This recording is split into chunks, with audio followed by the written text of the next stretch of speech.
Hi, and welcome back to Gartog the Gamorrean Star Wars Miniatures tutorial videos. In my first video we looked at the map and the rules for movement. In this one we'll look at the stats cards for a character and discuss the various details shown. As an example, let's take a look at the card for the Stormtrooper officer. We'll start with the front of the card. There are only 3 things shown here. Firstly, we have the character's name across the top. A character's name mainly just makes it easier to identify the different characters, but some abilities and effects only affect certain characters, and this may include a reference to their name. Next to that, we have a symbol representing the faction that this character belongs to. The Stormtrooper officer belongs to the Imperial faction. The available factions are shown here. In each faction you'll find many different characters.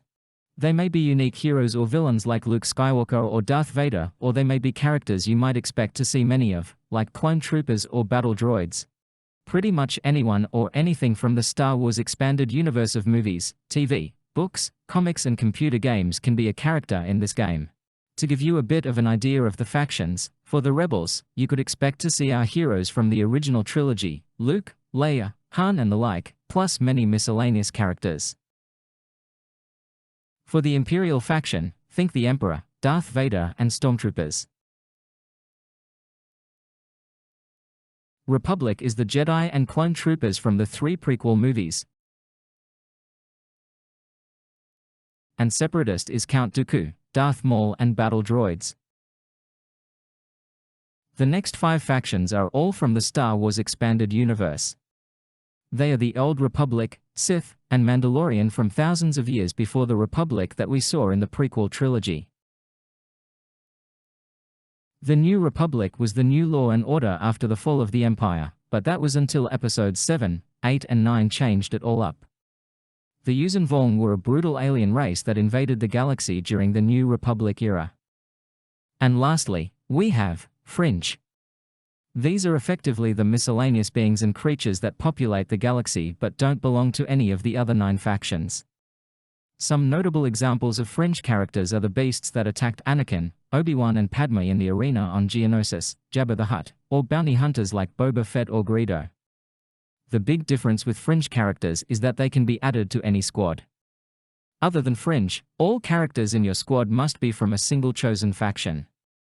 And don't think that you have to stick to the official story or timelines.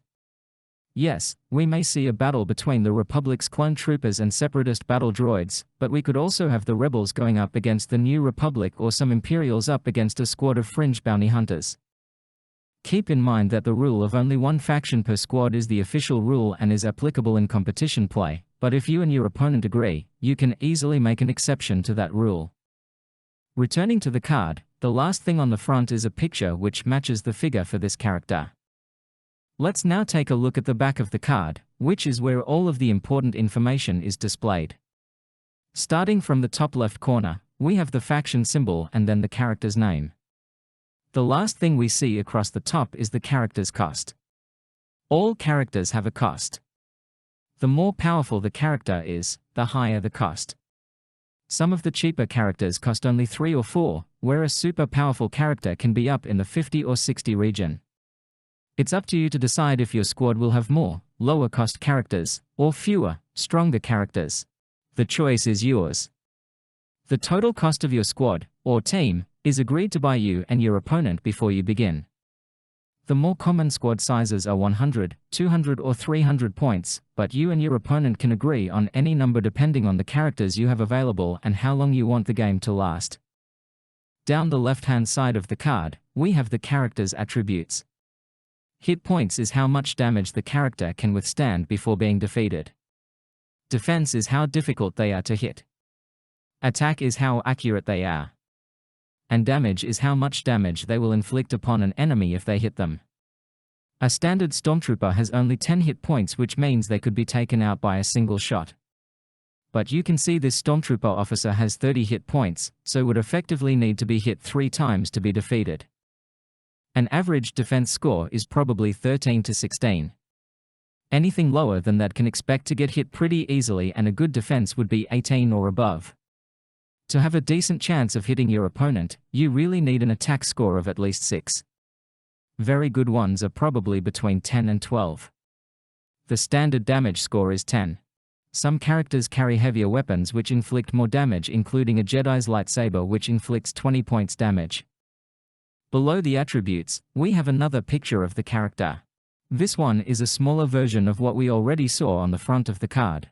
In the main section of the card, we find if the character has any special abilities, force powers or commander effects.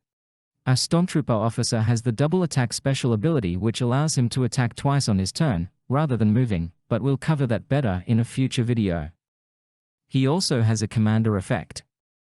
A commander effect usually allows nearby allies of the commander to temporarily gain additional abilities or a bonus to their attributes. Any character who has a commander effect listed on their stats card is considered a commander, and anyone who doesn't have any commander effects listed is considered a follower. Our Stormtrooper officer has a commander effect that grants an additional +3 attack to an ally that is a trooper and a follower, provided that ally is within 6 squares of the officer and doesn't move. So a regular Stormtrooper could benefit from this commander effect as they are a trooper and a follower. But while a second Stormtrooper officer would be considered a trooper, it wouldn't get the bonus because they aren't a follower. Across the bottom of the main area, you can see a short comment about this character. Some cards have a comment or a quote, but a large number of them don't. And lastly, in the bottom left, we have the details of which set the character came from, the number this character is from that set, and how rare the character is, but none of these things affect actual gameplay. That pretty much covers the stats cards, but before I finish this video, I just wanted to mention that if you don't have the stats cards and would like to get a copy of them, a great place to go is rebelscum.com/swminis.asp. They are filed in their original sets, which can make it a little difficult to find a particular card, but once you navigate to the required one, you can easily save or print a copy of any card. Thanks for watching, and I hope you'll join me again soon for my next video.